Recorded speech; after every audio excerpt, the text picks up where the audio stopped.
Alice and I are always looking to be more healthy, and we were just talking about how fasting is one of the best ways to do that, but it's so hard. But the great thing about Prolon is that's not what you're doing. It's not that you're not eating for 5 days. Instead, you're using their science-backed program to convince your body you're fasting. You guys, this 5-day program really is amazing. It comes beautifully packaged and it does all the thinking for you. Each day is its own box. And by following their program, I know I just feel so much better. And I can't wait to experience Prolon Next Gen and continue to see results. For a limited time, you can be first in line to experience the new Next Gen at special savings. Prolon is offering the Prosecutors listeners 15% off site-wide plus a $40 bonus gift when you subscribe to their 5-day program. Just visit prolonlife.com/prosecutors. That's PROLONLIFE.com/prosecutors to claim your 15% discount and your bonus gift. prolonlife.com/prosecutors.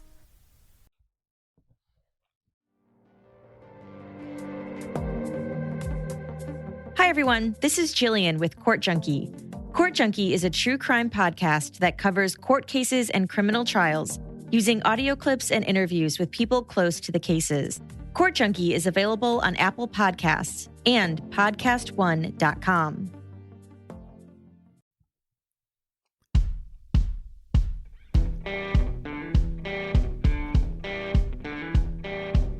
I'm Brett. And I'm Alice. And we are the Prosecutors.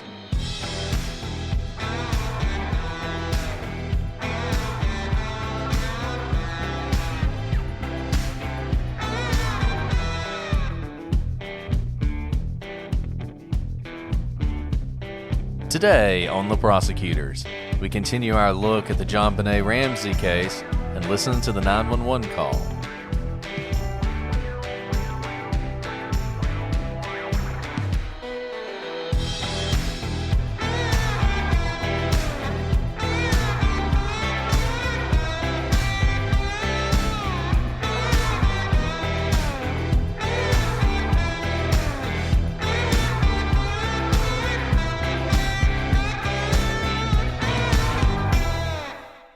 Hello, everybody, and welcome to this episode of The Prosecutors. I'm Brett, and I'm joined, as always, by my unequaled co-host, Alice.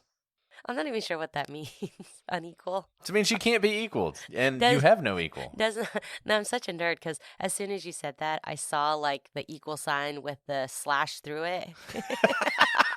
Alice does not equal question mark. I think that would be more of a negative. Exactly. That's why I was trying to decipher it. Well, that's Brittany's, and I think she meant it as a compliment. Thank you, Brittany. Yeah. It's not you, Brittany. It's Brett. You shouldn't feel offended. You never know with me what I'm going for. That's my point, Brittany. That is such a kind compliment, Brett. It's the way you said it. Yeah. You got to stay on your toes. You gotta stay on your toes. Let's be honest. Well, Alice, here we are. We're both a bit loopy because we have driven all over God's green earth today prepping for a case we have. And I'm not going to lie, I'm pretty tired. No, I am too. But that is not going to stop us from continuing our look at the JonBenét Ramsey case here in what I believe is part 6. I'm losing count. But I think this is part 6 of the JonBenét Ramsey, which means when we finish this, it will equal the longest we've ever spent on a case. So most likely there will be a part 7, so we're going to beat that record. I doubt we will finish today. No, I doubt that as well, but that's okay. And, we've spent a lot of time on this case, and now we've gone through a good chunk of stuff. We've talked about the ransom note. We've talked about some of the physical evidence. We've talked about the timeline. And there's one thing when we were discussing the timeline that we highlighted, but we haven't really dived into, and that is the 911 call in this case. Now, look, I know there's a lot of you guys who hate 911 calls. I don't really love them either because I feel like people put way too much in them, either trying to figure out, does it make someone sound guilty? Does it make someone sound like they're hiding something? Is there too much emotion? Is there not enough emotion? And I'll say this, I have heard 911 calls by people who turned out to be murderers where there is no emotion, and it's kind of funny. It seems very obvious. Maybe it's one of those things you know it when you see it, but you listen to their calls and you're like, That's weird. And some people hear that in this case, not so much because there's not emotion, but maybe because there's too much. In any event, we're going to talk about it. We're not going to spend the whole show on it, but we are going to talk about it. We're going to walk through it with you, and you can decide for yourself what you think, which is what we always want you to do. We're about to play the 911 call made after Patsy found the ransom note and discovered JonBenét was missing. 911 emergency. We need him. Police. What's going on? 515th Street. What's going on there, ma'am? We have a kidnapping. All right, please. Explain to me what's going on, okay? There's a note left and our daughter's gone. A note was left and your daughter is gone? How old is your daughter? 6 years old. She's gone. 6 years old. How long ago was it? I don't know. I just found the note. And my daughter's gone. Does it say who took her? What? Does it say who took her? I don't know. There's a ransom note here. It's a ransom note? It says SBTC. Victory. Please. Okay, what's your name? Are you Patsy Ramsey? I'm the mother. Oh my God. Please. I'm sending an officer over, okay? Please. Do you know how long she's been gone? No, I don't. Please, we just got out. Is she right here? Oh my God, please. Okay, well, there's somebody. I am, honey. Please. Take a deep breath, please. Okay? Hurry. Patsy.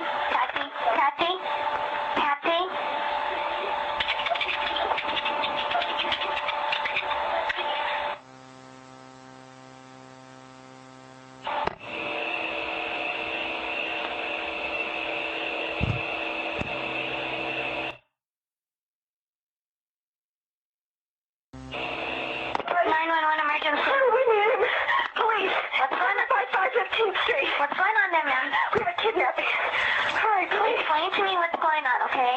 There's a note left and our daughter's gone. A note was left and your daughter is gone? How old is your daughter? 6 years old. She's gone. 6 years old. How long ago was it? I don't know. I just found the note.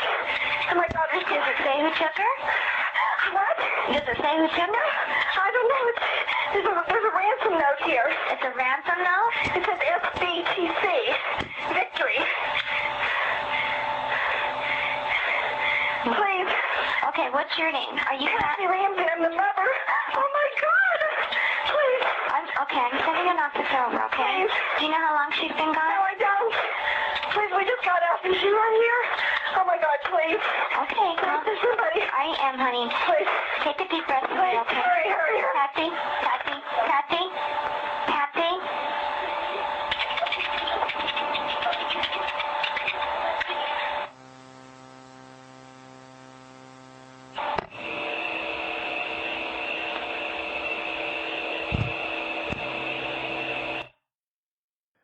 Alice, before we continue, I want to talk about one of our favorite sponsors, HelloFresh. And I am not exaggerating there, guys. We love HelloFresh because they make delicious meals that make your life easier. With HelloFresh, you get farm-fresh, pre-portioned ingredients and seasonal recipes delivered right to your doorstep. Skip trips to the grocery store and count on HelloFresh to make home cooking easy, fun, and affordable. That's why it's America's #1 meal kit. You know, Brett, it's so true. I was so busy at work and was rushing in the door after a long day in court, and my kids were yelling. They were hungry, and I pulled out the Parmesan crusted chicken, had it cooking in minutes. My kids were helping me because it's just that easy. They were opening the packets, and before it was even off the stove, they were asking for bites, and they ate it all up, and it was so good. And what's so great is that HelloFresh delivers pre-proportioned ingredients to your door, including farm fresh produce that arrives within a week. So you get convenience without skimping on quality. That means you can skip the trip to the grocery store, saving you the wait in long lines and ensuring you don't waste money on excess food. And HelloFresh is 72% cheaper than a restaurant meal of the same quality. And you can save on average over $65 a month when you order HelloFresh instead of grocery shopping. That's money back in your pocket. You know, Alice, we've been so busy recently with work, and if it weren't for HelloFresh, I'd be eating fast food every day. But instead today, I had the spaghetti with the sausage meatballs, and it was Amazing. So you guys need to join us with HelloFresh. Go to HelloFresh.com/TP16 and use code TP16 for up to 16 free meals and 3 free gifts. Now, you guys may have heard us talk about Green Chef before, and Green Chef is now owned by HelloFresh. And with a wider array of meal plans to choose from, there is something for everyone. I know I love switching between the brands, and now our listeners can enjoy both brands at a discount with us. So once again, go to HelloFresh.com/TP16 and use code TP16 for up to 16 free meals and 3 free gifts, and you'll know why HelloFresh is America's #1 meal kit. Brett, before we move on, I am proud to say that the Prosecutors Podcast is brought to you by Progressive. What's one thing you'd purchase with a little extra savings? A weighted blanket, smart speaker, that new self-care trend you keep hearing about? Well, Progressive wants to make sure you're getting what you want by helping you save money on car insurance. Drivers who save by switching to Progressive save over $700 on average, and customers can qualify for an average of 6 discounts when they sign up. Discounts like having multiple vehicles on your policy. Progressive offers outstanding coverage and award-winning claim service. Day or night, they have customer support 24/7, 365 days a year. When you need them most, they're at their best.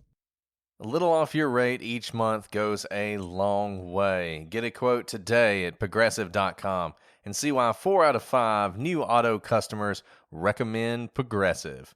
Progressive Casualty Insurance Company and Affiliates. National annual average insurance savings by new customers surveyed who saved with Progressive between June 2020 and May 2021. Potential savings will vary. Discounts vary and are not available in all states and situations. This message comes from Greenlight. Ready to start talking to your kids about financial literacy? Meet Greenlight, the debit card and money app that teaches kids and teens how to earn, save, spend wisely, and invest with your guardrails in place. With Greenlight, you can send money to kids quickly, set up chores, automate allowance, and keep an eye on your kids' spending with real-time notifications. Join millions of parents and kids building healthy financial habits together on Greenlight. Get started risk-free at greenlight.com/Wondery. This is a mini meditation guided by Bombas. Repeat after me. I'm comfy, comfy. I'm cozy, cozy. I have 0 blisters on my toes. Blisters. And that's because I wear Bombas, the softest socks, underwear, and t-shirts that give back. One purchased equals one donated. Now go to bombas.com/Wondery and use code WONDERY for 20% off your first purchase. That's BOMBAS.com/Wondery and use code WONDERY at checkout. Ryan Reynolds here from Mint Mobile with a message for everyone paying big wireless way too much. Please, for the love of everything good in this world, stop. With Mint, you can get premium wireless for just $15 a month. Of course, if you enjoy overpaying, no judgments, but that's weird. Okay, one judgment. Anyway, give it a try at mintmobile.com/switch. Upfront payment of $45 for 3-month plan, equivalent to $15 per month required. Intro rate first 3 months only, then full price plan options available. Taxes and fees extra. See full terms at mintmobile.com. Okay, so what you just heard was the call that Patsy made that night, and we're going to walk through it and what she says, but I'm curious, Alice, about your initial reaction to this call. Just as you hear it, does it strike you as odd in any way? So this was the first time that I heard it in its entirety. I've heard clips, obviously, in documentaries, but to just sit and hear it from beginning to kind of confusing end, no, Brett. I felt a lot of anxiety rise up in my chest as a fellow mother, hearing the anxiety in Patsy's voice. In terms of the spectrum of what I might expect to hear, and we talk about this all the time, there really are no expectations to how someone responds to a tragedy like this. It doesn't fall outside the spectrum of what I may expect to hear, to be perfectly honest. It sounds like a desperate mother making a panicked phone call. Yeah, I've heard podcasts talk about this and say, "Oh, it's so obvious she's faking it." And I don't know if this is the first time I've listened to the whole thing or not. Like you, I've obviously heard a lot of this on a lot of different documentaries and examinations of this case, but nothing about this. And it's funny because I've talked about this call before and what people say about it.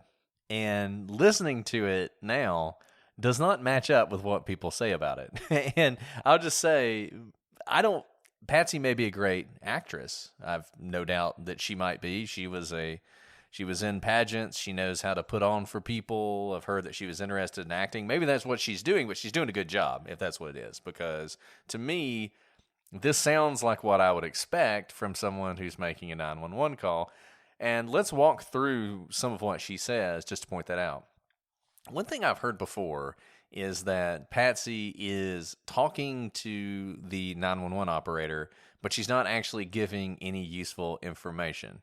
And that's what people who want to say this is a fake 911 call will often point to. They do the same thing in the Michael Peterson case. But what's interesting is, much like the Michael Peterson 911 call, the first thing Patsy says is the address, which is the most important piece of information. Like, at that point, the police are on their way. So if this were a case where she was trying to make the 911 call, but either subconsciously or consciously still putting off the inevitable arrival of the police, she doesn't do a very good job, because she immediately says where the police need to go, and then the 911 operator asks what's going on, and she immediately says we have a kidnapping.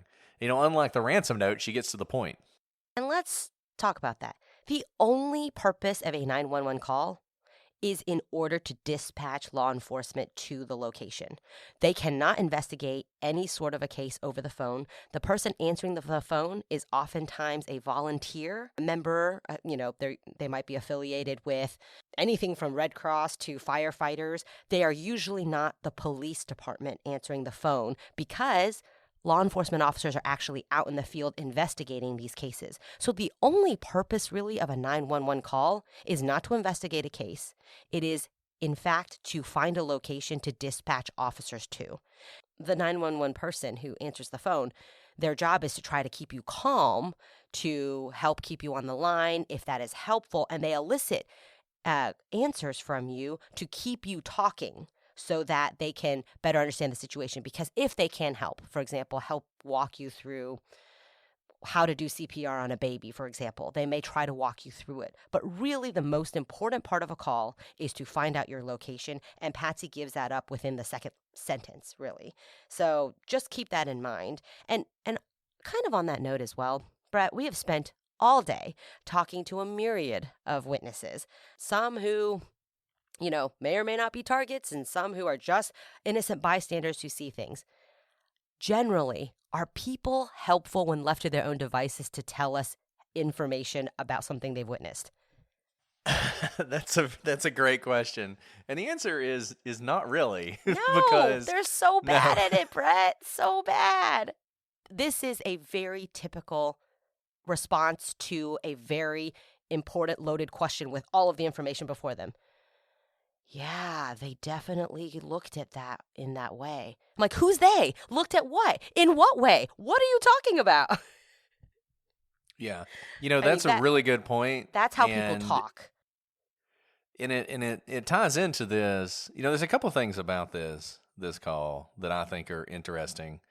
The first is Patsy answers every question she's asked with the answer to the question, which is another thing people sometimes, when you're trying to figure out a 911 call, is this a legitimate call or is it a put on?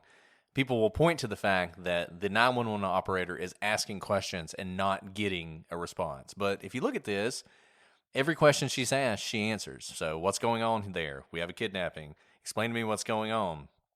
There's a note left and our daughter's gone. A note was left and your daughter's gone? Yes. How old is your daughter? She's 6 years old.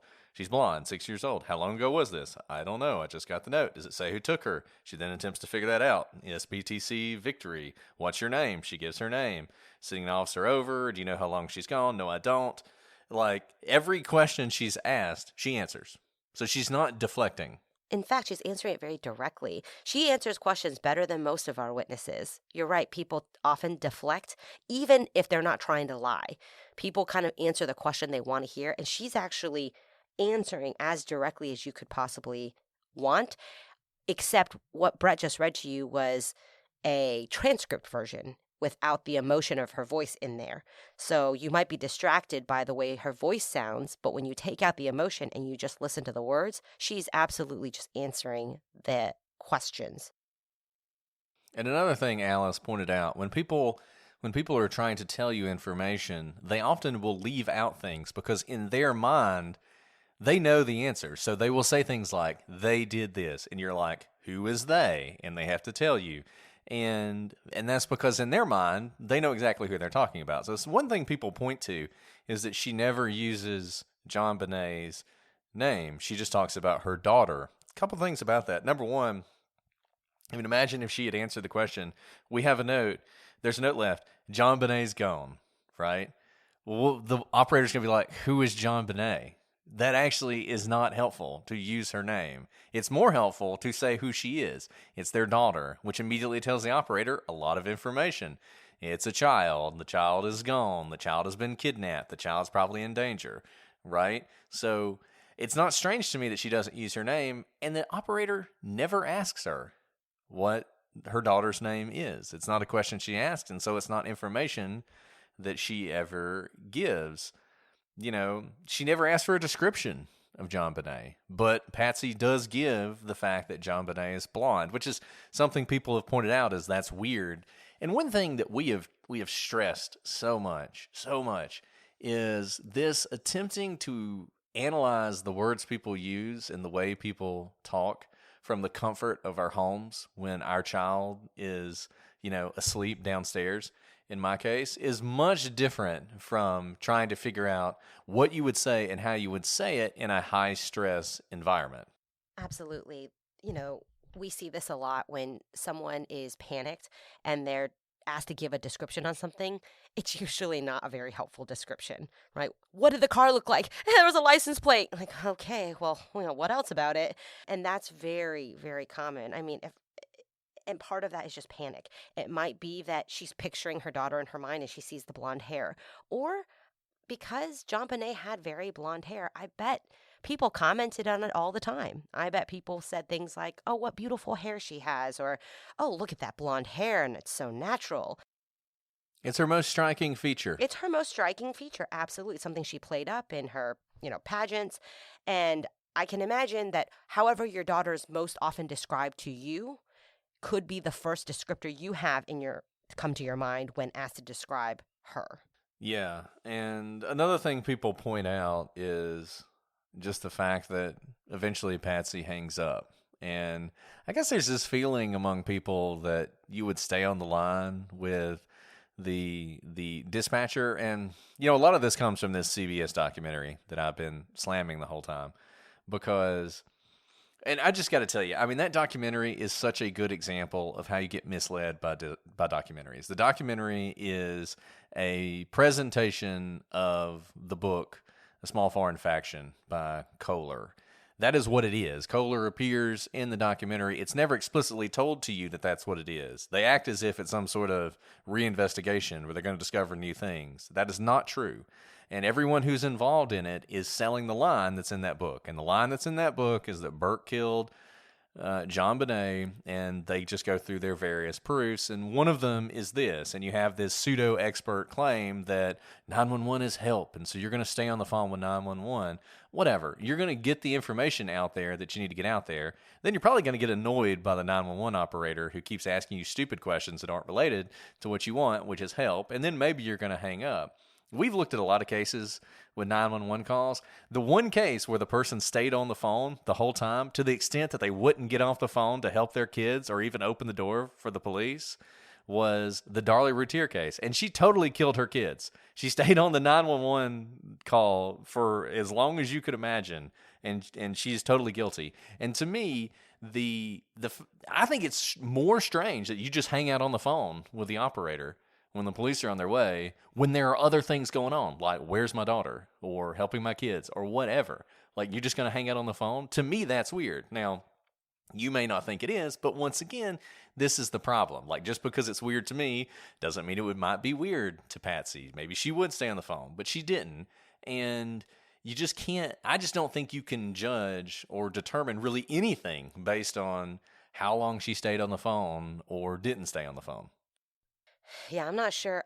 We have a lot of 911 calls in our cases, usually multiple, someone reporting a shooting or a break-in or something like that. And honestly, most of the 911 calls, I'm thinking back to just my kind of repertoire of experience, they mostly trail off like this. And it's usually the 911 operator saying something like their name over and over and over. And it's just because they're trying to keep them calm, telling them to breathe. Really, they're just trying to be a therapist on the line until the police get there. And so, in my experience, people do not end 911 calls with, "Well, thank you for your time, 911. I will wait patiently for the police. I will hang up now. Click." No, it's usually like the phone is fallen to the wayside and you hear weeping. Yeah, or it gets interrupted by something else that's going on.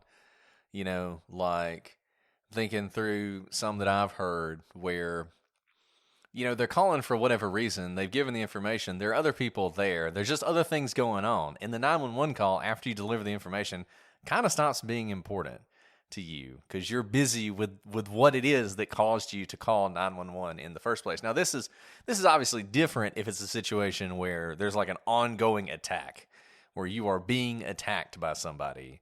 And then the 911 operator really is like a lifeline, and I can imagine you would not want to get off the phone with them. But a lot of times they sort of give the information and then go, and then it just kind of ends. And we've seen that a lot. And at the end of this, another thing on the CBS show is this analysis of what happens at the end. And you can hear Patsy saying something like, "Help me, Jesus." And that seems pretty clear. But the CBS conspiracy theorists have this whole idea that there's this whole conversation at the end. And if you watch it, there's a very contrived moment where they're listening to it at some sort of, audio engineering studio, and they're very shocked to hear what they think is other voices on the line, and maybe even one of them's Burke, and that proves that they were lying, and Burke was really awake, and Burke is saying something like, "What did you find?" And they're saying something like, "We're not talking to you." And that is crap. It is total crap. People who know what they're doing have listened to this. The FBI, the Secret Service have listened to this. There is nothing on the end of this call. That's the first thing. The second thing, if there is anything, it's audio artifacts. They use the same tape over and over again when they were doing this. You're always going to have artifacts. And what you're doing is you're listening to this, and it's pure pareidolia. And we've talked about this on the podcast before about how you can hear things in static.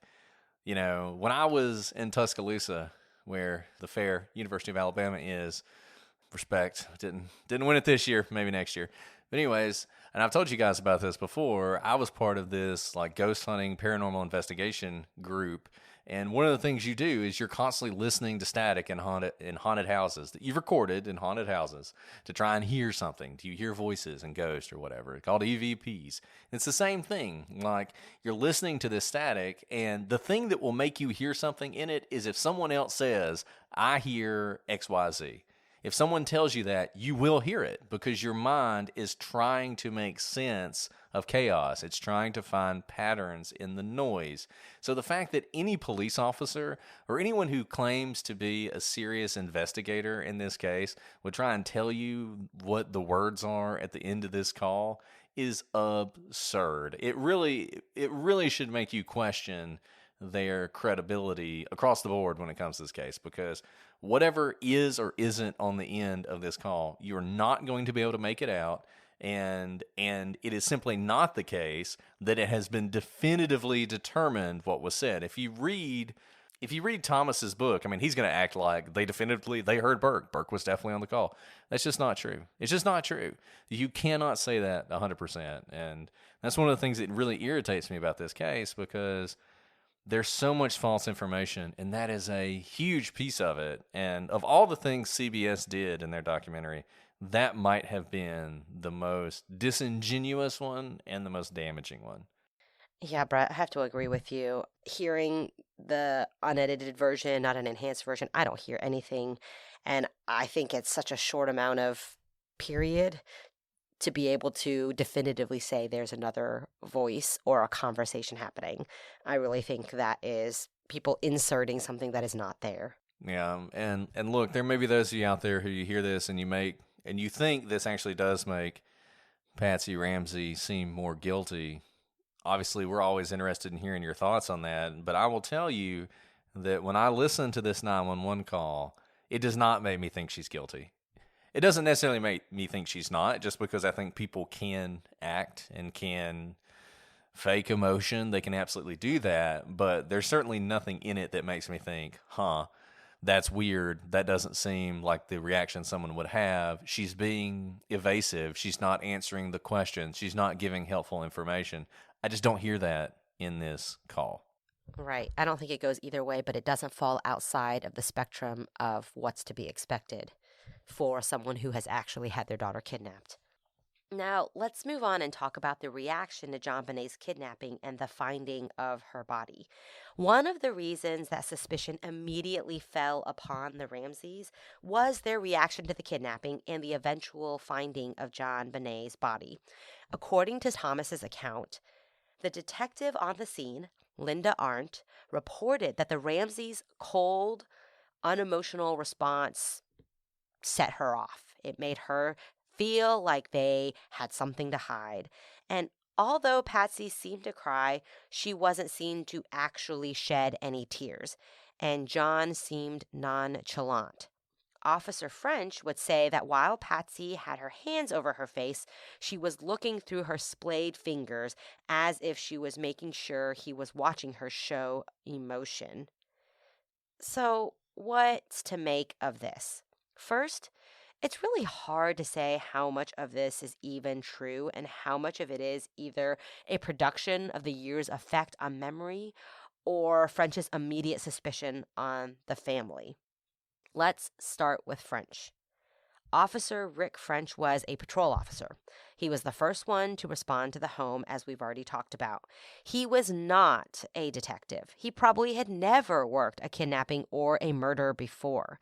This is not to say that his intuition wasn't accurate, but there's also no reason to think that he had any special insight or experience into how a kidnapping victim's family would react or the inner workings of the Ramseys' minds. Moreover, his initial report does not mention anything strange about the way either Ramsey behaved. In fact, he referred to them as, quote, distraught. Other Boulder Police Department reports state that he believed the Ramseys were acting appropriately for the situation. Now, this goes back to what we say time and again. The reports written at the time of the incident are really important because those are your present sense impressions. They're close in time, and you're supposed to write down everything that you observe and see within that report. Because he didn't mention any of these odd behaviors he notes years later or later on down the line, it just doesn't lend as much credibility to those observations because they weren't noteworthy enough for him to put it into the report. And in fact, his report contradicts what he later says is like stilted reaction from the Ramseys. This was one of the most surprising things about our look at this case because I had heard this so often. I mean, the whole like looking through her splayed fingers thing and that they were nonchalant and they weren't distraught. You just hear that so often. And I assumed when we looked at sort of the few reports we have that we would see that officers' initial reaction would be they do not seem to be acting the way we would expect them to act if they really had a kidnapping, and that they would reflect the things that we had heard over and over and over again, and they're just not in there. And I'm not sure exactly where they came from or when French started saying this stuff or when Arndt started saying this stuff, but it doesn't seem like it's in the initial reports. And Linda Arndt is really kind of all over the place throughout this case. It's difficult to take much of what she says as true on face value. First, her relationship with the Ramseys was a strange one. We've talked about this before, that initially she seemed to be incredibly loyal to them, particularly Patsy. You got Thomas in his book complaining that she's not sharing information that Patsy had given to her and how unprofessional he thought that was. But then at other times, you have her claiming that she's locking eyes with John Ramsey over JonBenét's body and wondering whether or not everyone's going to make it out of there alive. So once again, I think like Alice said, the best thing to do is to sort of go back to those initial police reports. And if you look at Arndt's initial police report, she states that Patsy was in shock, that she was dazed, that she would start crying suddenly, collapsing in tears, which seems to contradict other statements that there were no tears, that she would moan to herself, "Why didn't I hear my baby?" which seems like a very natural thing for a parent to do in that situation. Arndt also writes that she caught John sobbing on several occasions, and at times he was simply unable to speak. I think the caught him crying is he's trying to be the strong one. He's trying not to break down, but it's happening to him. He's having these moments of quote-unquote weakness.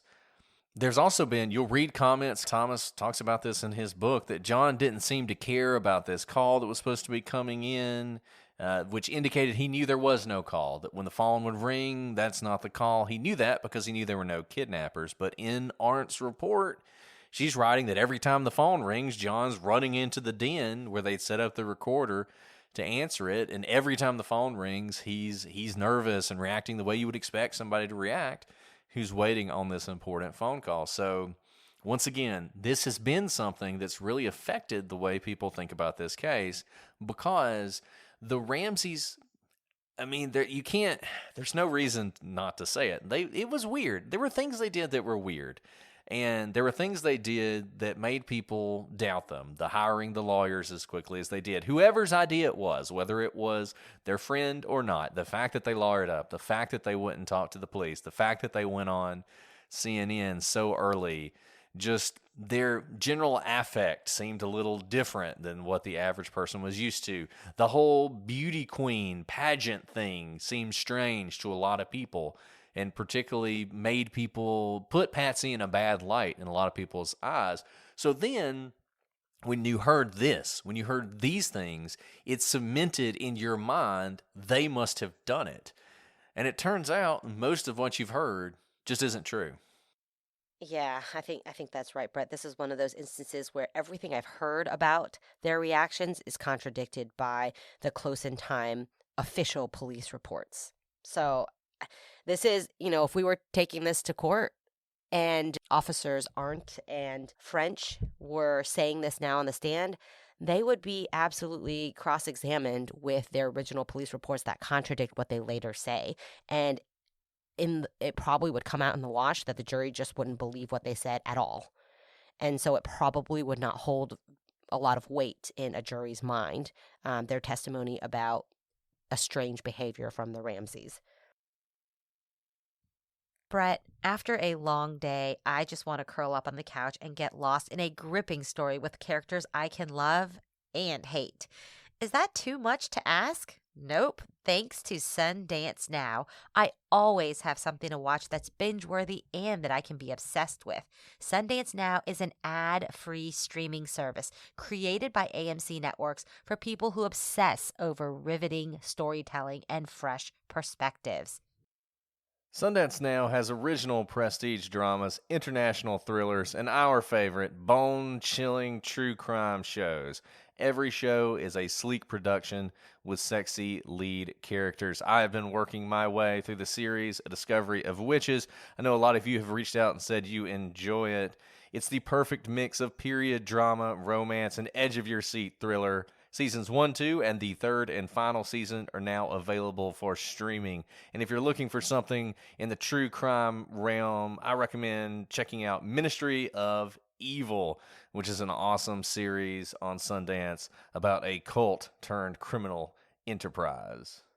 You can stream Sundance Now on all your favorite devices for as low as $4.99 a month. Just download the app and watch online and discover exclusive shows from around the world instantly. I found my next TV obsession on Sundance Now, and you will too. Try Sundance Now free for 30 days by going to sundancenow.com and use promo code prosecutors. That's sundancenow.com, code prosecutors for 30 days of free streaming. sundancenow.com, code prosecutors. Alice, before we continue, I want to talk about one of our newest sponsors, Surfshark VPN. This episode of The Prosecutors is brought to you by Surfshark, and we are happy to have them on board. This video is not available in your location. Does that sound familiar? If it does, then let me tell you why a VPN is the solution to your problem. A VPN doesn't only increase online privacy, which you need, trust me, and help you avoid hackers. It also helps you access entertainment because the content you see is limited by your geographic location. But if you use a VPN, you can change your virtual location and forget about restrictions and censorship. Can't find what to watch on Netflix, Hulu, Disney Plus, or other streaming platforms? Unlock new libraries with a VPN. Can't watch a YouTube video? Connect to a different location with a VPN. Can't access certain websites or apps through school or office networks? Try a VPN. So try Surfshark risk-free with a 30-day money-back guarantee. Get Surfshark VPN at surfshark.deals/prosecute. Enter promo code PROSECUTE for 83% off and 3 extra months free. You heard me right. 3 extra months for free. That's surfshark.deals/prosecute. Now let's talk about Patsy's outfit. We've alluded to this a few times. The day that JonBenét went missing, Patsy was wearing the same outfit as she'd worn at the party the night before. She then reapplied her makeup and went downstairs. It was at this point that she discovered JonBenét was gone. The Boulder police found this incredibly suspicious. They simply did not believe it possible that Patsy would wear the same clothes 2 days in a row, particularly when she'd worn the outfit to a party and was now wearing it to get on a plane. This is undisputed, at least from the Ramseys' perspective. Patsy acknowledged that she wore the same outfit the morning as the night before. And the question is just whether she took the clothes off or whether she kept them on all night. If she kept them on all night, the theory is that she killed JonBenét and never had time to change. By the way, if that were the case, there would probably be a lot more DNA and fiber evidence on JonBenét and on her based on her clothing. That was not found to be the case. And so the question is, how strange is it for a woman of her place in society, right? This is a family that's written about in the local papers, and they have a private plane, and she was a former beauty queen, and her daughter is in pageants. Would she deign to wear the same outfit twice? I'm going to go ahead and say, sure, why not? Because is it strange? It could be, but is it outside of the realm of believability? Possibly not. So she wore a nice outfit that was probably holiday appropriate, right, for the party the night before. She is not planning to see any of these people the next day because their plan is to get up and get on a plane to go see family in another state whom they haven't seen yet, whom they haven't seen wear her clothes. And it might just be that, I don't know about you, but my kids, for example, they had a bunch of holiday clothes. By a bunch of holiday clothes, I really mean like 3 or 4 outfits that we used in rotation for the month of December. And we wore them all the time. We wore them for pictures with Santa. We wore them when we went to the Christmas tree farm. We wore them when we went out to our holiday dinner with family. And we wore them to open presents because they were cute outfits that fit the holidays, and they cost money. And I'm not going to have them wear kind of Christmas-themed outfits in March. And so I was trying to get as much use out of them during the holiday season. So if you saw my kids' pictures during the month of December, it looks like they wore the same 2 or 3 outfits because they kind of did. Was that what Patsy was doing here? That is a possibility, especially if no one was going to see her who saw her the night before. And I don't know about you, but on a plane, generally, my clothes are going to be dirty. I usually change when I get to my destination anyway, so it doesn't really matter what I wore. And just in general, have I worn clothes that I wore the night before? Yes, I absolutely have. Yeah, this is an interesting one because I admit my bias was to think this was strange. Just because I thought, oh, Patsy wouldn't wear the same outfit twice, but I don't know Patsy. I mean, I would. That's the thing. Like, this would not be unusual for me at all. Like, I would totally do this. I would totally go to a party and then, if I had to get up early the next day, just grab whatever I had took off and get ready to go. Not worry about finding something new to wear. But I think the idea you put your finger on it is just, would the person who's like Patsy, the beauty queen or whatever, do this? And this is something Thomas points to a lot. I mean, this was like really important to him that she did this. And, is this evidence? I mean, this is such a weird thing. Like, what is this evidence of? I mean, I guess it's it's very weak circumstantial evidence, but it's based entirely on your own biases, I mean, would you do this or not? Do you think she would do this or not?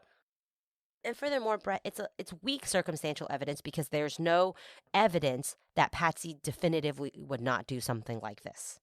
Right? You said it's very personal whether you would do something like this. And let's throw in the fact that they were at a party the night before. There was maybe alcohol. Especially if I'm particularly tired the next morning because I've been at a late party or I've been drinking. I don't care what I look like. But I think it's weak circumstantial evidence because there is no testimony or statements to the contrary that Patsy is the type of person who would never do something like this. And in fact, you know what? If she had some role in the death of her daughter, whether it was she killed her or she helped cover it up, I would absolutely take a shower and change clothes because the clothes that I was wearing would have a bunch of evidence on it. Right, that's a good point. This whole notion that she just never changed her clothes, it's just funny to think about. You have to believe that Patsy killed JonBenét, staged the body downstairs, went to a lot of trouble to do so, wrote a really long note, disposed of some evidence, including some rope and the paintbrush and the pages from the pad where she did the first ransom note. She did all that, but she didn't change her clothes. She didn't wash her clothes. She didn't, you have to believe that she wiped the batteries down in the flashlight so there wouldn't be fingerprints on them, but she didn't throw the clothes she was wearing in the washing machine. I mean, that to me is just bizarre, and maybe she just forgot to do that. But if I'm weighing, would she have done all these things and then not washed her clothes versus is it possible she just decided to wear the same thing twice? I think it's much more likely that she just decided to wear the same thing twice. I'm not sure I would present this evidence if I were trying to try a murder case against Patsy. I would count this as such weak evidence, it would look like I were grasping as the prosecution. I'm just talking about my own thinking of this piece of evidence. I'm not even sure I would put it in there. Yeah, I mean, I would need some really strong evidence that this was so out of character for her, that it's just impossible to believe that she would do it. I would need something like that. Not just Steve Thomas thinks it's weird, or Scott Thomas, whatever the hell his name is. not just that Thomas thinks it's weird. I need something much stronger than that if I'm going to rely on this to say that this woman sort of brutally murdered her daughter. But, that's just me. Now, they had other evidence they were looking at. Fiber evidence is a part of this case, and in some ways, it's pretty strong fiber evidence. You have fibers that are consistent with a coat that Patsy owned that are on JonBenét's body and on the tape that was on JonBenét's mouth. Now, I have a couple questions about this. Number one, the fact that they're on her body is almost completely irrelevant, given everything that happened to that body after it was discovered. The way it was carried upstairs, people are throwing themselves on top of it, the blankets on top of it, the sweatshirts on top of it, all that stuff. There's going to be all sorts of fibers on her that'll be related to all sorts of people, and they don't necessarily tell us anything. The duct tape's a little bit stronger because the duct tape was left downstairs, so a lot of the contamination that happened initially, would not have affected the duct tape. But you got to remember, the body was found in this room, and just outside, Patsy had these painting supplies and that were things that she used. This was a room where presents were kept, other items were in. It's not clear that Patsy would not have ever been in this room, and in fact, she probably was in it quite recently. And this is Patsy's home. Fibers from her clothes are going to be all over it. So even if you have this piece of duct tape, even if the duct tape was brought from outside, it's certainly possible you could have something like this happen. And fiber evidence, I just have to remind you, it's not perfect. We're not saying there are fibers from her coat on the duct tape. The best you can say is they are consistent with those coats, and they may be consistent with a lot of different clothes. A lot of innocent people have ended up in jail on the basis of fiber evidence. If you're going to use fiber evidence, it needs to be connected to something else. There needs to be things to back it up. You guys may remember when we talked about Laura Dickinson, there was fiber evidence in that case, but the way it was used was proper. They surrounded it with other evidence, and they explained why in the context of the evidence as a whole it was significant. Here, you have some fibers that may be consistent with some clothes in the home where the body was found. Just don't know how powerful that is. Yeah, especially right after Christmas, a room where there are wrapped gifts. As a parent who recently went through the holidays, I was hiding gifts all over the house and in every corner of the house where I hid gifts. And I always joke that I'm going to be implicated in any murder that happens in my house because I have long dark hair, and my hair just I don't know, maybe it's postpartum stuff. My hair falls out everywhere. I have hair everywhere. I vacuum, it doesn't matter. My hair is on every piece of everything in this house, including in rooms that I don't think I go into. I only say that to say it's my home, and I leave traces of myself where I live. And I would actually be frankly surprised if Patsy's fibers and, other DNA wasn't found in her own home. It would indicate to me that she tried to clean. It's like that Dashboard Confessionals song. What? That ends with your hair's everywhere. It's about it's about this couple that breaks up, and he's keeps finding her hair everywhere, and every time he finds her hair, it reminds him of her, but it's everywhere because she was in his house. Anyways, no, so but yeah, that's actually sorry if that grosses anybody else, but any person out there who has long hair knows this to be a struggle. To keep your house if you're clean. married to somebody with long hair and you try and take a shower and there's just hair everywhere there as well. So there you go. All to say is, where you live, you shed fibers and DNA. I don't think this necessarily clears Patsy, but I don't think it's a very strong finger pointing at her, based on the type of fibers that were found and the relatively small amount that were found on JonBenét. So let's talk about something else that Patsy found, and that's the note and the location of that note. The ransom note was found on the back stairway of the house, not the front stairway. Everyone, including the Ramseys and their children, thought this was strange. If you were coming to leave a ransom note, why not leave it on the front steps, which are kind of like the grand entrance? You can't miss it. It's kind of the grand stairwell. Now, this possibly indicated someone who was familiar with the movements of the family, intimately familiar, because the back staircase is actually really narrow and it's circular. It's not, probably only one person could fit down it at one time, but when I grew up, I lived in a house with 2 staircases, and we never used the front staircase. That really was the grand entrance. It was beautiful. It was curved. It came to the front door, but our bedrooms and the kitchen and the living space was all in the back of the house, and we always used the back narrow staircase. So if you left something for me or anyone in our family on the kind of big front staircase, I don't think we'd find it for weeks.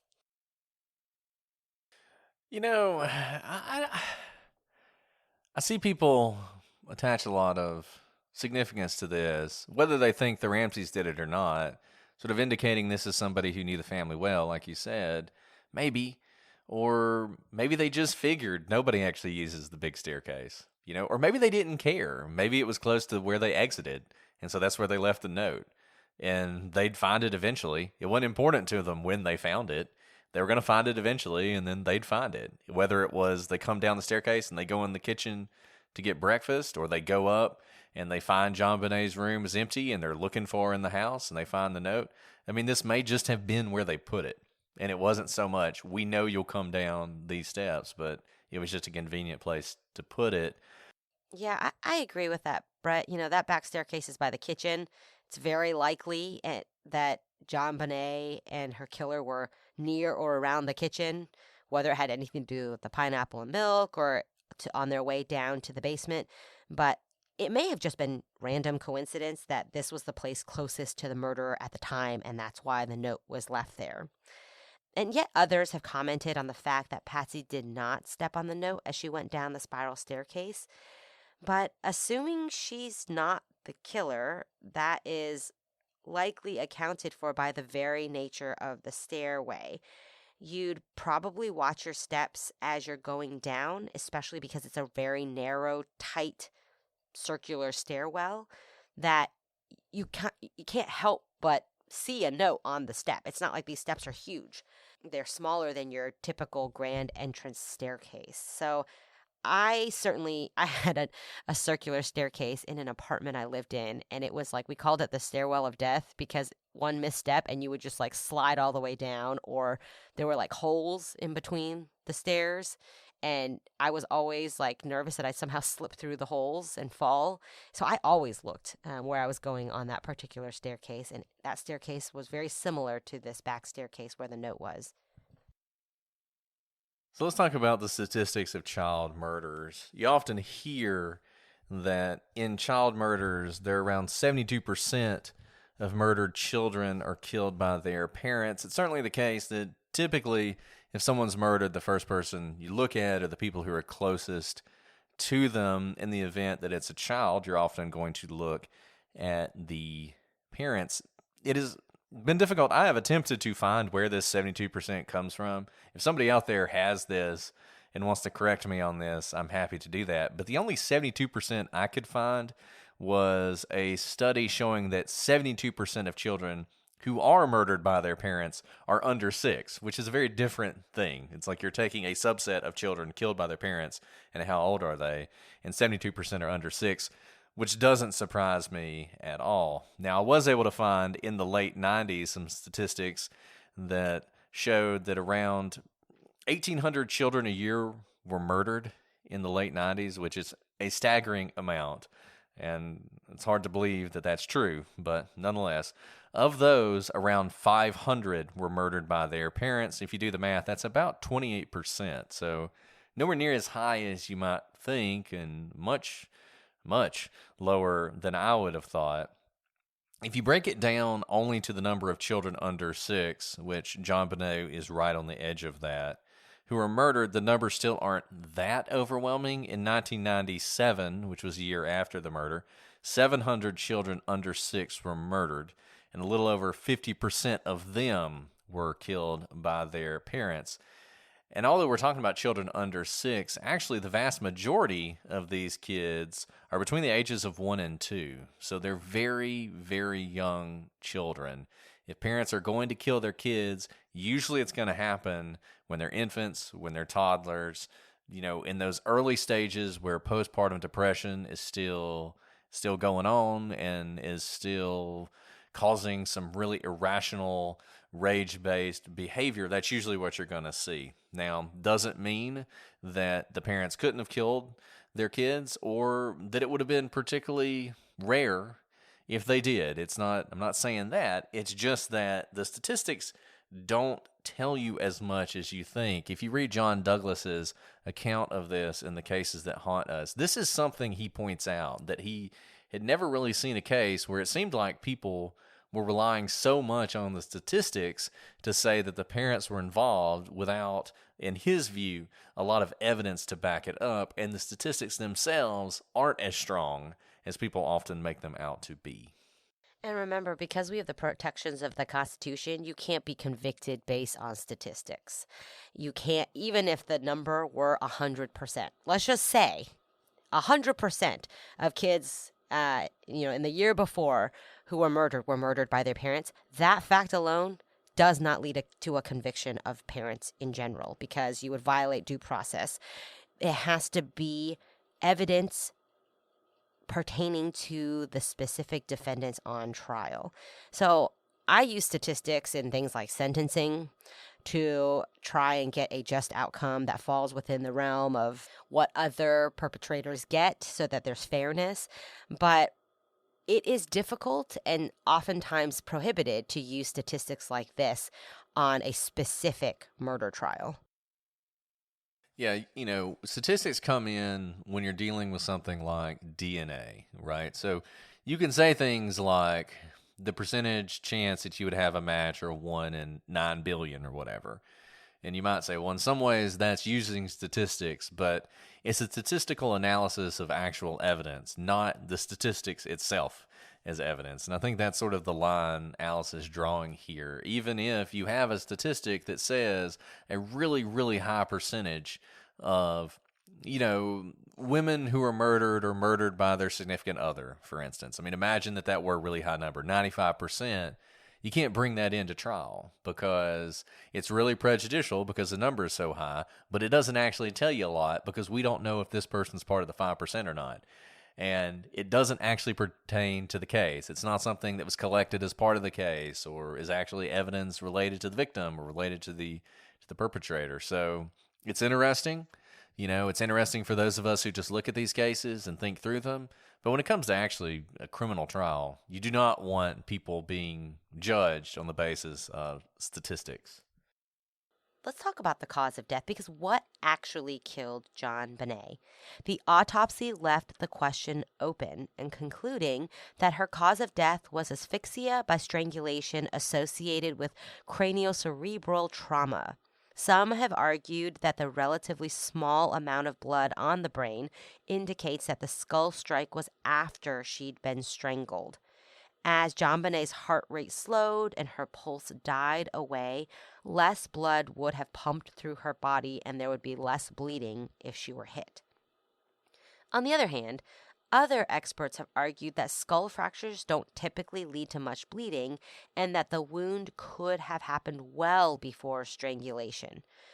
All to say is the autopsy isn't really helpful here, except that there were 2 fatal wounds to her, both the strangulation and the skull fracture that she suffered. Why is this important? The evidence we've been going over today and last time is kind of the evidence that's put forward against the parents. And it's pretty important, if you think the parents did it, that the skull fracture happened first.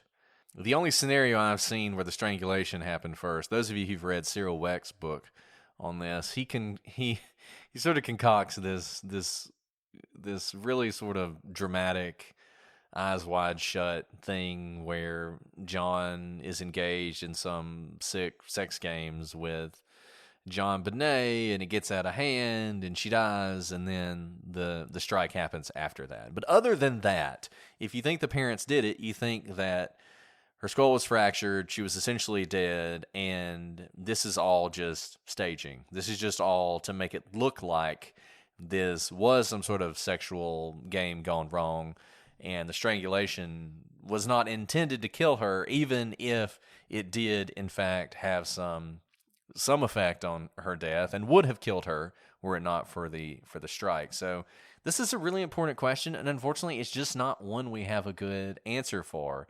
The one thing we can say for certain, JonBenét was absolutely alive when she was strangled. There's no question about that. Now, she might have been barely alive, but she was alive, and you can tell because of petechial hemorrhaging, just a lot of the things that happen to your body when you are strangled. And you see that on her. So she was alive. Now, that doesn't mean that it happened first. It doesn't mean that, because she could have been barely alive. She could have been struck on the head an hour before and she's on the verge of death, but her heart's still beating and those effects are still occurring. So it's hard to say for certain what happened here. I don't know that we'll ever know, and this is one of the most frustrating things about this case. But it's the frustrating thing you see over and over again, which is experts who are supposed to be experts, but who all disagree and really don't have a good argument for why one side or the other is correct. And it makes it really hard here because we just don't have any concrete facts. But we'll say this, especially as we're talking about whether the parents did it. Both the strangulation and the crushing blow to the skull were massively brutal attacks. Whether it was staging or not, the garrote, if you look at it, it's a broken off handle and there's bits of her hair stuck in it. And there takes some force in order to turn the handle so that it is tight enough around the neck. It is not something that anyone could do. It really takes a sick person to do something like that, even if it is for staging purposes, because it is still on the body of someone who's still alive and a young girl.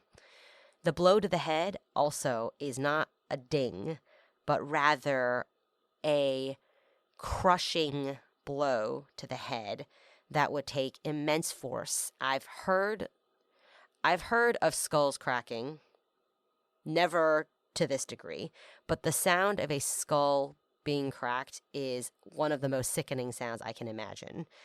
There's nothing quite like it because the skull is one of the strongest bones in the body, and when it cracks, it is a sound that sends chills through your body because innately you know something like that should not happen. So just keep in mind that both of these injuries are not swift, and they require force by the one who is inflicting the harm. This is not a gunshot wound. This is not even one single stab. But both of these require quite a bit of commitment to execution. Yeah, and that's one of those things you just have to remember. The theory that the parents did it, the most popular one is this: for whatever reason, whatever the argument was over, whether it was the bedwetting or the clothes they were wearing or whatever, Patsy snapped and maybe pushed JonBenét or threw her across the room, and she struck her head on the corner of something, and it led to this. And I'm not a doctor, and I'm not an expert in these things. The wound that I see does not fit that. It just doesn't. I don't know that it is possible, and I would love to hear from people who are experts in this. I do not know that it is possible to accidentally cause that kind of fracture. You absolutely can accidentally cause a fracture. You can accidentally kill someone by hitting them in the head. But that kind of fracture seems like it would have required some real deliberateness in how you struck somebody. The Burke thing is a little different because that is supposed to be deliberate, whether he's doing it with a golf club or a flashlight. I mean, the whole idea is that he is intentionally striking his sister with a lot of force and that could do this. But the whole throwing her or pushing her or whatever, I just don't know that that's possible. This damage. And if you got the stomach for it and you look at the skull, you're going to see what we're talking about. I mean, I don't know. Obviously, most documentaries don't show it because it is the skull of a child. But if you look at it, it blows your mind. I mean, it is so much worse than anything you've imagined. Whatever you were imagining her fracture looks like, it is so much worse. Yeah, it's hard to look at even just the skull, which is very clinical. Right. But weirdly, and this is another one of those things, no one knew it until the autopsy, right? It appears that when her body was collected, her body was found, and the pathologist and everybody else initially looked at her, they did not realize that she had this massive skull fracture because there wasn't any bleeding and it wasn't evident from the outside, which also makes you wonder about the parents' theory, because how would they know? How would they know it was as bad as they thought it was? I mean, even if they had pushed her and she had failed and they did hear the cracking, they would not necessarily have known that it was as bad as it was. We're going to talk about that more later, but it's one of those things that just sticks in the back of my head, that how would they know that it was a situation where JonBenét was going to die and there was no point in getting her help? Might as well cover it up. I mean, I just keep coming back to that a lot. Now, one thing that people talk about a lot in this case, and that fits in with what you think the motive might be, is evidence of prior sexual assault. And like everything else we've talked about, people are all over the map on this. Now, there is evidence of vaginal trauma, very important. It seems to show that JonBenét was assaulted that night. There's material consistent with the paintbrush that was found in her vagina, which indicates that she was assaulted by that night. Now, whether she showed prior sexual abuse is really controversial. You have groups of pediatricians who've looked at her medical records who have concluded that she was. You have other people who've looked at these same medical records and said that she wasn't. There are some people who believe that the autopsy reveals what they term erosion along her hymen, which is consistent with prior assault. There are other experts who have said, no, that came from the trauma that night. They had Dr. Thomas Henry, who was a medical examiner in Denver, and he had this to say. From what is noted in the autopsy report, there is no evidence of injury to the anus. There is no evidence of injury to the skin around the vagina, the labia. There is no indication of healed scars in any of these areas. There is no other indication from the autopsy report at all that there is any other previous injuries that have healed in that area, which obviously seems to indicate that to the extent there was sexual assault, it occurred that night. It wasn't a chronic phenomenon. This next piece of information, I think, sheds light on whether there was previous trauma. It's often said that JonBenét had been to the doctor on no fewer than 27 occasions, and this evidence is often used to show that she was being abused by someone in her life. The obvious thing to do would be to ask JonBenét's doctor, which people have. And here's what he said. I went through her chart and summarized the types of visits she had in the office in the years prior to her death. She was here 3 times for annual well-child visits, 1 time for a stomach ache, 1 time for vaginitis, 1 time for a bruised nose from a fall at a local market, and 21 times for colds, sinusitis, ear infections, bronchitis, pneumonia, hay fever, and possible asthma. A pretty wide spectrum of generally allergy and respiratory system associated problems, which are not uncommon with kids her age. I saw absolutely no signs of sexual abuse. I had no suspicion of it. And here's the thing. If the doctor had suspicion of sexual abuse or child abuse of any sort at any time, he had a duty to report it. All doctors have a duty to report it when it involves minors. So the fact that he did not suspect it at the time or in looking back at his charts, unless you think he somehow bought off or part of this cabal, then I think that is a huge indication that there was not previous sexual trauma that had healed, and that any sexual trauma found in any autopsy came from the night of her murder. I will say 27 times may seem like a lot until you break it down. Really, you're looking at 21 times, and that's for colds and ear infections. I have kids. We are at the doctor all the time. Ear infections left and right, colds all the time, especially in this age of COVID. I think we're at the doctor once a month, if not more. So by the time my child is 6, they will have been to the doctor way more than 27 times, I think. And when I was 6, around this age, I was going to school, kindergarten or whatever, having a lot of interaction with kids, a lot more than I had before I'd started school. And man, I was sick all the time because I had not had a lot of these illnesses, because I didn't go to, preschool or daycare or whatever. And it just wasn't strange to be at the doctor. I was at the doctor more times than this. And yeah, I just feel like when you have kids, you do this, you just feel like you spend all the time at the doctor. You're just there constantly.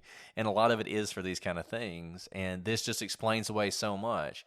And when that number is given without any kind of context, it's just misleading. I mean, it's just an attempt to mislead you when people do that, and it bothers me because there's a simple explanation for it. Now, look, maybe she was being abused. Maybe the doctor didn't see the evidence of it because he's negligent. Maybe he'd been bought off. You can speculate about all those things, but you have no proof of any of it. There is no proof that he's been bought off by anybody. There's no proof that he's a bad doctor. You can't point to anything that supports that. And without that, you're just making it up.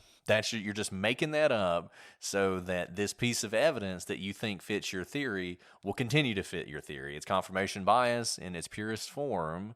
Now, if you can find some evidence that this doctor is corrupt, okay, now we can talk. But until you do that, just saying, well, he was probably bought off because the Ramseys were rich and they had the money. Okay, maybe that's what it was, but you don't know that. And having prosecuted doctor cases, I can say that everything he says indicates he's a good doctor. The fact that he has detailed notes for 27 occasions and can go back about the diagnosis of each one shows that they were actually notes made in real time. I've prosecuted doctors who forge their records all the time, and they couldn't tell you how many times someone came in, and they certainly wouldn't know what the diagnosis was at the time. So just based on what he's saying, having looked at a lot of patient files and doctors, he sounds like a good doctor to me based on his record keeping. And each of these illnesses he's listed indicate to me that she actually needed some treatment, right? Pneumonia, bronchitis, ear infections, you need antibiotics for those problems. So it actually sounds like she has very attentive parents who brought her in when she needed to be seen. They made every single well child visit. She came for each annual well child visit. To be totally honest, I have been so delayed in getting my children to well child visits. They're required every year or more frequently when their kids are younger, and life will get busy and I'll delay them, and then it kind of smushes the 3 and 6 month, visits together because I waited too long. So the fact that she is being brought for conditions that need to be treated by a doctor and her parents are keeping up with these well visits actually indicates to me that her parents were very attentive to her well-being and her health. Yeah, I mean that's a good point. It does seem to indicate that. And here's the thing, one of the signs if somebody's abusing a child is not taking them to the doctor, because you don't want the doctor to see any of the possible signs of abuse. So you keep them away from the doctor even when they're sick. That did not happen here. I mean, this doctor was seeing her, and you would think that if there were signs of this, he would recognize it. So let's talk about defensive wounds. Defensive wounds are important because if JonBenét has defensive wounds, it means she was fighting back against the garrote, and you would think that would make the whole parents killed her, or the parents strangled her to cover up the murder. You would think it would make that theory less palatable, because would the parents really strangle their daughter while she's fighting back, indicating that she's still alive? Thomas deals with this directly by arguing that JonBenét was basically dead by the time she was strangled, and he argues there were no defensive wounds to show her struggle against the garrote. The autopsy report seems to challenge that, and we'll read you from the autopsy notes. The remainder of the abrasions and petechial hemorrhages of the skin above and below the anterior projection of the ligature furrow are non-patterned, purple to rust-colored, and present in the midline, right, and left areas of the anterior neck. Now, the question is, are these abrasions wounds from JonBenét fighting against the garrote, or are they just hemorrhaging from strangulation? The autopsy is not clear. You can look at these pictures and decide for yourself. I have heard people say that they see these sort of half-moon indentions in her throat, which are pretty common in a strangulation when you fight back against the garrote. I don't see that, personally. I do see some things that look like scratching and that you might see if someone is fighting back against a garrote. What's interesting about it is there is blood on the garrote itself, and it's JonBenét's blood, which indicates that the wounds did bleed. If they were internal, if they were just petechial hemorrhaging, obviously they wouldn't do that. So it is possible, and maybe even likely, that blood comes from JonBenét scratching herself as she's fighting back against this strangulation.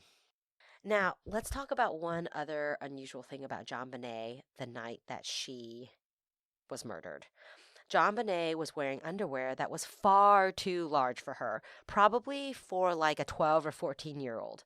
Patsy had purchased a pair of Bloomingdale underwear in this size, and Patsy indicated she'd intended to give these to her niece, but she never sent the gift and decided instead to give them to JonBenét, putting them in her underwear drawer in JonBenét's bathroom. Patsy's position on this was fairly straightforward. JonBenét liked to wear the bigger clothes, and Patsy let her. But for those who think that Patsy was involved, this is a clue. Their theory is that Patsy, in her rage at her daughter's latest bedwetting, accidentally killed JonBenét, perhaps after putting a pair of oversized underwear on her.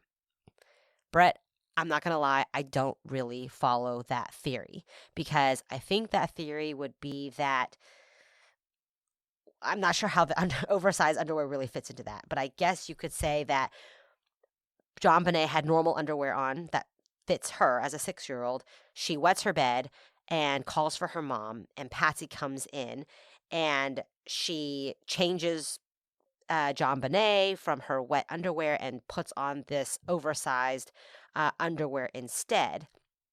Now what? Patsy's not so angry that she hits JonBenét before putting on clean underwear for her, or while she's still wet. You would think the rage is kind of fresh right when you walk into the room and you've just been woken from your slumber and everything's wet, and you think that's when any hitting would happen. But instead, she puts on clean but very large underpants on her daughter, and then after that clean underwear is on, Patsy then hits JonBenét, and it's a strange turn of events. Why have that happen at that time? And I guess Patsy would have had to lie that JonBenét liked to wear larger underwear, but why lie about that? What's the big deal? Why not just put either normal size underwear on her, or if she did like to wear larger underwear, is that so strange that she would be wearing it? I mean, another possibility, of course, is that an intruder did find JonBenét and she had wet her bed, and the intruder didn't really know the placement of JonBenét's clothes and kind of reached into the drawers and pulled out the top clean underwear, which was this larger pair of underwear, and gave it to JonBenét. I just really think this is a red herring, to be honest. It is strange that she's wearing underwear this size. I also have children who have strong minds about what they want to wear. For example, my son, my 4-year-old right now, is intent on wearing what he calls low to the ground pants. Or no, I'm sorry, he calls them low to the ground shorts. In other words, pants. And it's fine because it's winter and he insists on wearing them, but he freaks out, quite frankly, when he doesn't wear pants that he thinks are long enough and quite literally touch the ground. So that's just his latest fashion MO. Thankfully, it's not that strange because it's winter right now and it's pretty normal to wear pants in this weather. But I'm not sure that this larger underwear means anything. I don't see why Patsy would have to lie about JonBenét liking to wear larger underwear, even if Patsy were the one to have killed JonBenét. I think people have focused on this because of the sexual assault element and because it is a little bit strange that she's wearing clothes that don't fit her. You pick your battles when you have kids. If they want to wear bigger clothes, they can wear bigger clothes. I mean, and I'm with you. I just don't understand why this is important. It's hard for me to figure it out. It's hard for me to... There are so many facts in this case that are difficult for me to fit into a theory. And I feel like this is one of them. Like, why would this be significant? Under what theory would this be significant? It would really only be significant to me if the underwear belonged to, say, Patsy. But it doesn't. It's too small for Patsy. It's just that it's a large pair of underwear, and she does have a niece around this age, and that seems believable to me that there would be, that she would actually buy these for someone but not actually have mailed them. I do that all the time, unfortunately. I'm just not very organized. And, if Patsy's trying to stage this and make it look an intruder, then why not just say, I have no idea why she's wearing those? Must have been the intruder. I wouldn't make that mistake. Like that would be the thing to say if you were going to lie about it. Why just say, oh yeah, she liked bigger underwear, so she wore those all the time. I let her use them. I mean, like you said, if you think this is a rage-inspired incident where Patsy is so tired and so overwhelmed that the fact that she got awakened again by her daughter who wet the bed leads her to throw her across the room and kill her, she would do that immediately. She would not clean her up, change her clothes, put on the bigger underwear, and then murder her. Like, why would she snap at that point? It just doesn't really even make sense. So, and in that instance, then Patsy is telling the truth. Like, even if that were true, even if that's exactly what happened, it's still the case that JonBenét liked to wear those underwear, right? Like, that's why she put them on her in that situation. So, whether Patsy killed her or not, it doesn't actually seem like the underwear tell us anything. Like, I just don't see what it adds. So if someone can explain that to me about why this underwear is important, I'm all ears. I would love to hear it. But to me, I don't think this tells us anything. I don't think this tells us it's an intruder. I don't think this tells us it's Patsy. I just think JonBenét liked to wear these underwear. So we have covered a lot today. We've gone through a lot of evidence. We've made some pretty strong statements about a lot of it. So we're obviously interested to hear what you guys think. Hit us up at Prosecutors Pod on all your social media. prosecutorspod@gmail.com if you want to send us an email. Check us out on YouTube, Reddit. There are so many ways to contact us. Go to Facebook, the gallery. I am sure they are talking about this case. Would love to take part in the discussion with you there. We are moving through this. We've sort of wrapped up today the evidence that's generally pointed to against the Ramseys. We're going to talk about the evidence for an intruder next week and whether any of that actually holds up. And then eventually we're going to get to our theories about this case and finish up and never talk about JonBenét Ramsey again. But for all of you who wanted to hear this case, this is your punishment. We are 6 episodes in, and we are not yet finished. So you're welcome. Well, Alice, do you have anything to add before we sign off for today? That's it. But come on back because we really are moving towards the end quickly now. Yes. All right, guys. Well, we'll see you next week for more on JonBenét Ramsey. But until then, I'm Brett. And I'm Alice. And we are the Prosecutors.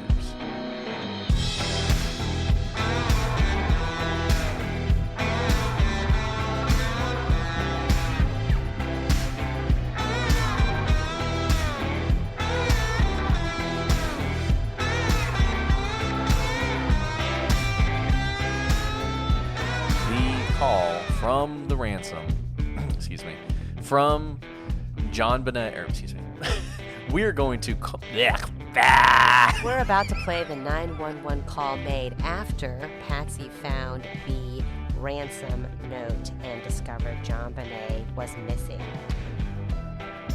Thank you, Alice. Here we go. I'm sorry, I just had to do that. We're here for each other, Brett. Yes, here for each other. Okay. Play it now.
Looking for shows you'll love to death? This Valentine's Day, solve the what to watch mystery with PlutoTv. Investigate true crime series like Forensic Files and FBI Files, or serial binge classics like CSI and Narcos. Plus, PlutoTv has hundreds of other channels and thousands more movies and TV shows, all for free. Download the PlutoTv app on your favorite streaming device and start watching today. PlutoTv. Drop in, watch free.